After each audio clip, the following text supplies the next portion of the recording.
ভাগবত শাস্ত্রের এই অভিনব অবদান।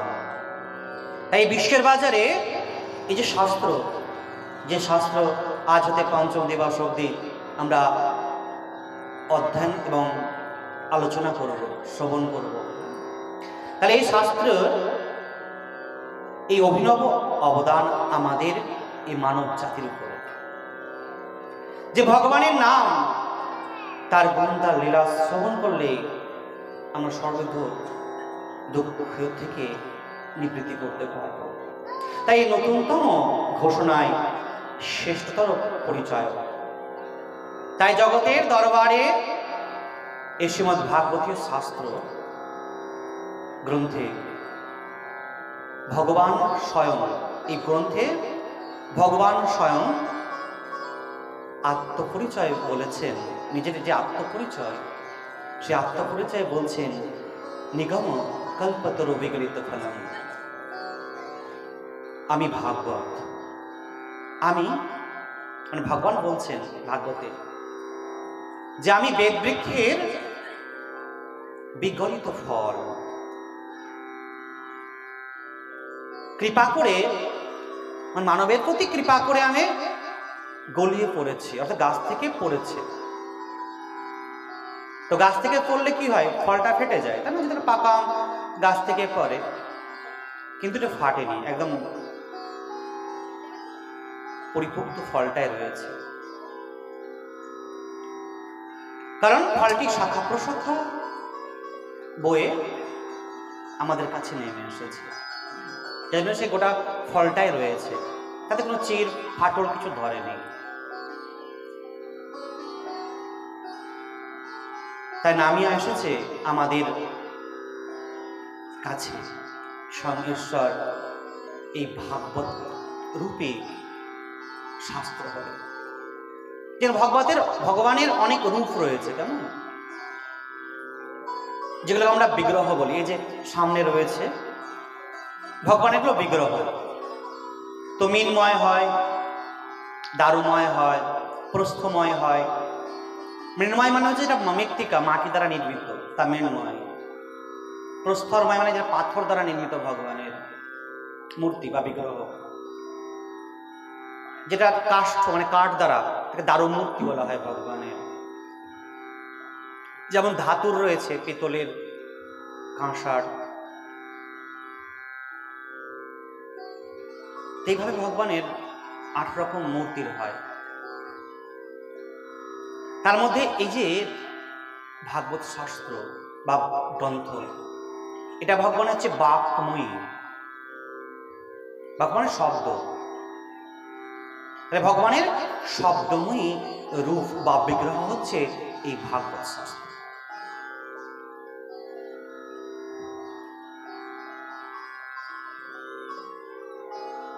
তাই ভগবান যিনি গোলক বিহারী,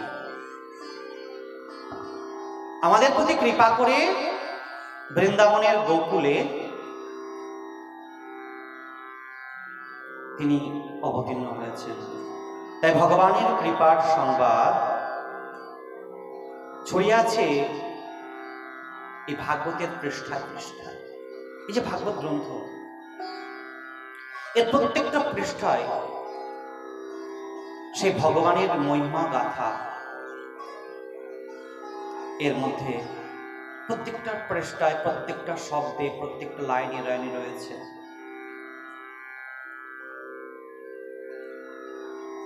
তাই ইহা ভাগবত ঘোষণা করেছেন যে জগতের সকল শাস্ত্র ইতিহাসকে এমন দয়ার ঠাকুর কে আছে? যত শাস্ত্র রয়েছে, কিন্তু ভগবানের মতন দয়ালু আর কে আছে জগতে? কার স্মরণ নিব আমরা?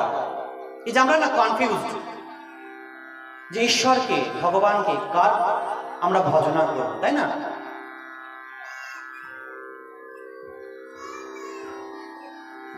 দেখবেন যদি আমরা খ্রিস্টানদেরকে জিজ্ঞেস করি যে তোমাদের ভগবানকে, বলে গড, জিসাস।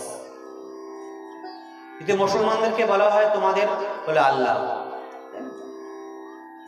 বৌদ্ধকে বলে বৌদ্ধ, জৈনদেরকে বলে মহাবীর।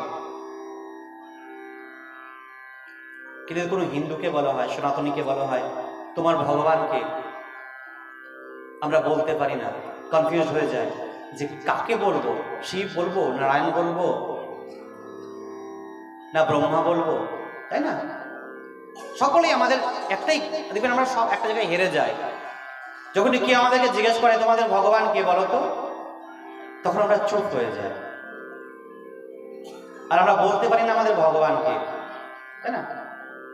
যারা কালী ভক্ত বলি মা কালী, যারা শিব ভক্ত বলি মহাদেব, যারা গণেশের উপাসক তারা বলে আমরা গণেশ আমাদের ভগবান, তাই না?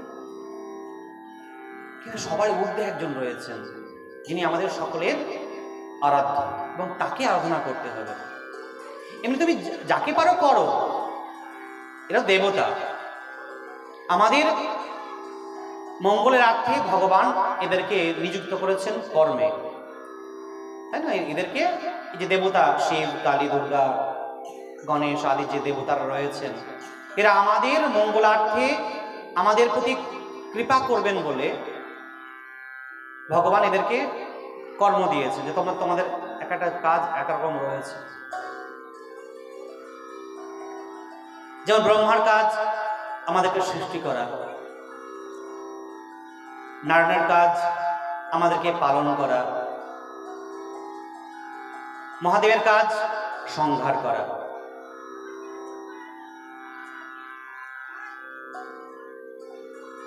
কিন্তু আমরা কাকে ভজবো? আমরা আরাধ্যকে, আমাদের প্রত্যেকটা মানব জাতির আরাধ্যকে, আমাদের সনাতন ধর্মাবলম্বীদের মানুষের আরাধ্যকে কাকে ভজনা করব?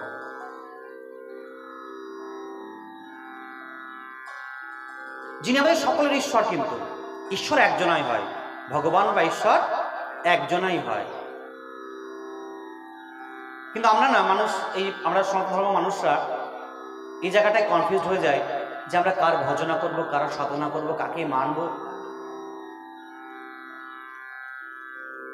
এতে আমাদের মুশকিল হয়ে যায়। তো এই ভাগবতে জানেন বলা আছে, আমরা সকলে একটা মুনির নাম বলছি, আমরা অনেক কিছু শুনে আছি, ভৃগুমুনি নাম মনে আছে? ভৃগুমুনির কথা। তো এরকম প্রশ্ন একবার হয়েছিল, যত ঋষি মুনিরা ছিল সকলে গিয়ে ভৃগুমুনিকে বলছেন, আচ্ছা বলুন তো আমরা কার আরাধনা করব, কে ঈশ্বর, কার ভজনা করব? কারণ আপনি তো সমস্ত লোকে যেতে পারেন, আপনার সেই ক্ষমতা আছে, আমরা তো যেতে পারবো না, আর আমরা পরীক্ষা করতেও পারবো না। তো আপনাকে বলছি, আমাদের হয়ে আপনি পরীক্ষা করে দেখুন যে ভগবান কে, ঈশ্বর কে, কাকে আমরা ভজনা করব, মানে সকলের ঊর্ধ্বে কে, যত দেবদেবী রয়েছে সকলের ঊর্ধ্বে কে। তো ভৃগুমুনি বেরিয়ে পড়লেন ভগবানের খোঁজে, যে ভগবান কে। তো সকলকে পরীক্ষা করে, সকলে কিন্তু তার কাছে ফেল হয়ে যায়। করতে করতে ব্রহ্মার কাছে পৌঁছালেন। ব্রহ্মাকে গিয়ে প্রথমে তো তিনি সম্ভাষণা করলেন, পিতা বললেন। বলতে বলতেই ব্রহ্মাকে যা ইচ্ছে তাই বলতে শুরু করলেন। প্রথমে তো বললেন যে আপনি ভগবান, তো ব্রহ্মা বলছে হ্যাঁ আমি ভগবান। এবার যেই বলেছে ভগবান, তখন শুরু করেছে বিভিন্ন রকম কথা। তো ব্রহ্মা তো ক্ষিপ্ত হয়ে গেছে, রেগে গেছে। তো বলছে আমি তোকে সৃষ্টি করলাম আর তুই আমাকেই যা ইচ্ছে তাই বলছিস, যা তোকে এখনই আমি শেষ করে ফেলবো। তো সেই কুমণ্ডল থেকে জল নিয়ে যে ওকে ভস্ম করতে যাবে, বলছে তাহলে আপনিও ঈশ্বর নয়। গেলেন মহাদেবের কাছে কৈলাসে, গিয়ে সাষ্টাঙ্গে মহাদেবকে প্রণাম করে মহাদেবকে অনেক প্রথমে মিষ্টি মিষ্টি কথা বললেন। তো মহাদেব বলছেন যে মহাদেব আপনি কি ভগবান? বলছে হ্যাঁ আমি ভগবান। এবার শুরু করলেন তাকেও যাচ্ছে তাই বলতে। তো ভগবান তখন ত্রিশূল নিয়ে তাকে মারতে যাবে। তো বলছেন তাহলে তুমিও ভগবান নও। তারপরে গেলেন বৈকুণ্ঠে, ভগবান শুয়ে রয়েছে, আর লক্ষ্মী দেবী তার পা টিপছেন বসে বসে, আর ভগবান কিনা এইভাবে মাথায় হাত দিয়ে শুয়ে রয়েছে। এর আগে তো বাকি দেবতাদেরকে তিনি অনেক সম্মানীয় কথা বলেছেন, হ্যাঁ, কিন্তু ভগবানের বেলায় কিন্তু কিচ্ছু করেনি, সোজা গিয়ে বুকে এক লাথি। যে লাথি মেরেছে তৎক্ষণাৎ ভগবান ঘুম থেকে উঠে তার পা টিপছেন, ভৃগুমুনির পা টিপছেন, বলছে আমার হৃদয় বজ্রের মতন কঠিন, আর আপনি ব্রাহ্মণ, আপনার পদ মানে পা কত নরম, আর সেই নরম পদ দ্বারা আমার বক্ষে আঘাত করেছেন, আপনার কতই লেগেছে। দিয়ে ভগবান তখন তার পা টিপছেন আর লক্ষ্মীকে বলছেন, যাও যাও, আমার কি সৌভাগ্য যে আজকে ব্রাহ্মণ আমার গৃহে পদার্পণ করেছে, যাও তার পা ধুয়ে দেবো, গঙ্গা জল নিয়ে এসো। লক্ষ্মী দেবীর সঙ্গে সঙ্গে ঘরে গিয়ে গঙ্গা জল নিয়ে এসছে, আর ভৃগুমুনিকে বসিয়ে ভগবান তার পা টিপছেন। তখন ভৃগুমুনি হাত ধরে কাঁদছে, আমি কোথায় খুঁজে বেড়াচ্ছিলাম ভগবানকে। তাহলে আমাদের সকলের প্রধান আরাধ্য হচ্ছে ভগবান।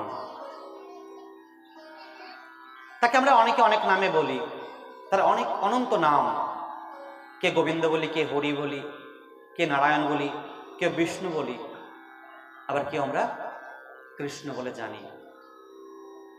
সে কৃষ্ণ হচ্ছে আমাদের অনাদির আদি, তিনি সর্বকারণের কারণ, আমাদের আদি পিতা,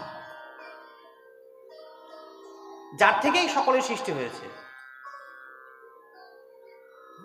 কৃষ্ণ।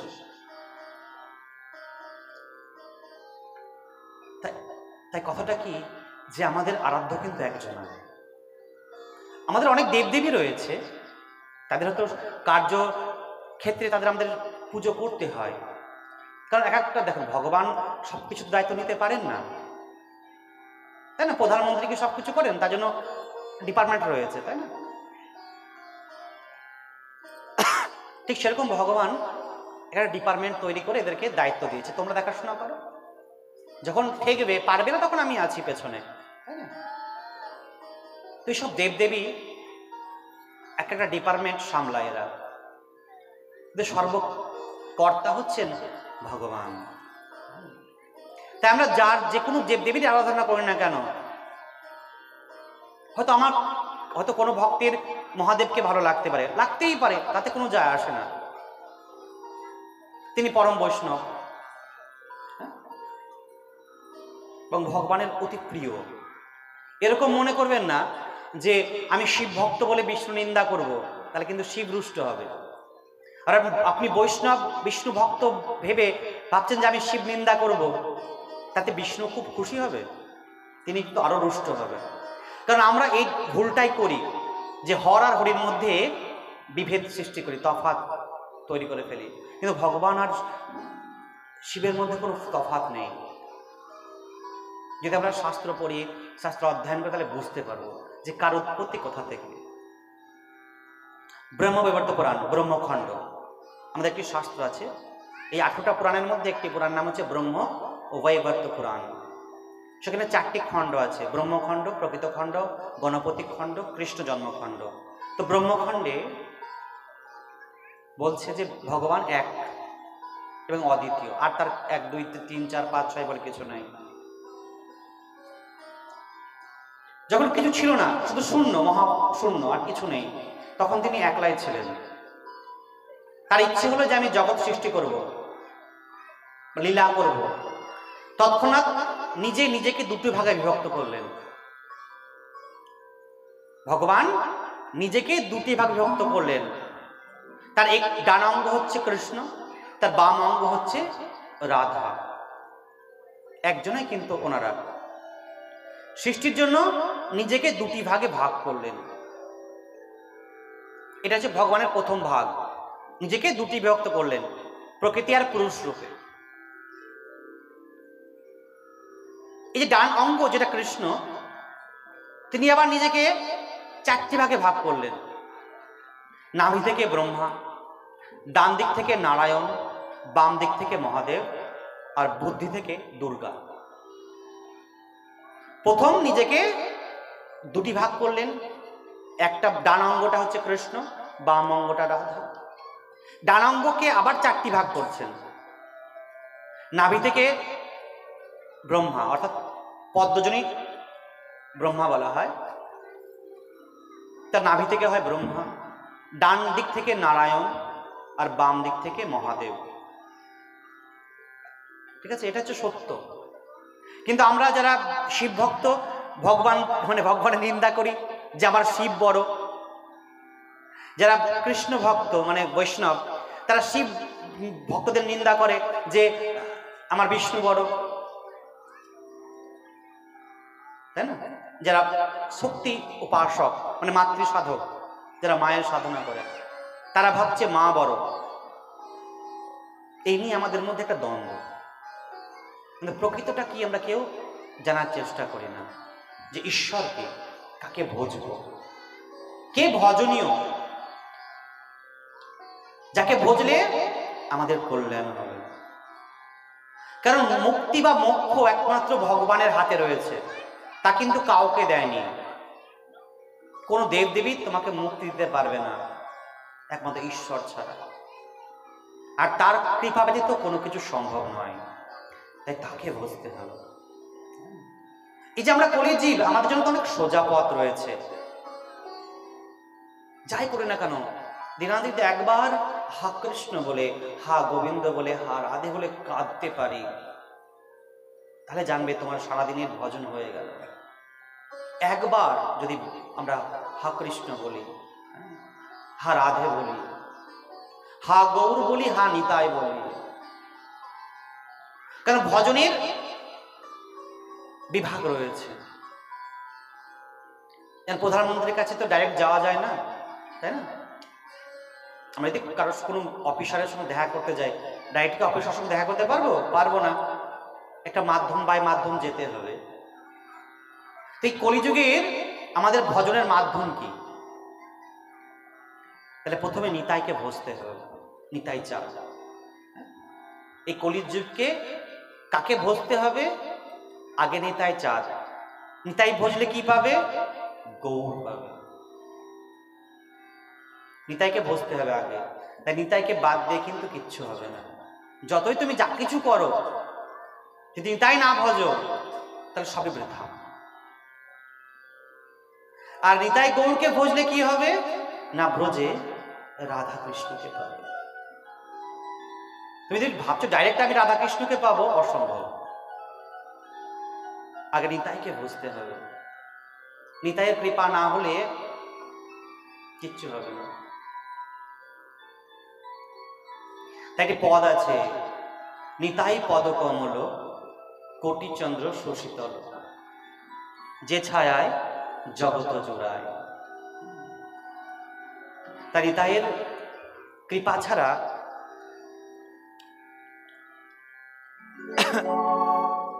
তাহলে আসো আমরা সকলেই নিত্যানন্দের সেই মহিমা কীর্তন আমরা শ্রবণ করি। बोलिए नित्यानंद प्रभु की, श्री गौरांग महाप्रभु की। निताय पद कमल कोटि शशि शोषितल, जे छायाय जगत जुड़ा। निताय पद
জন্ম গেল তার।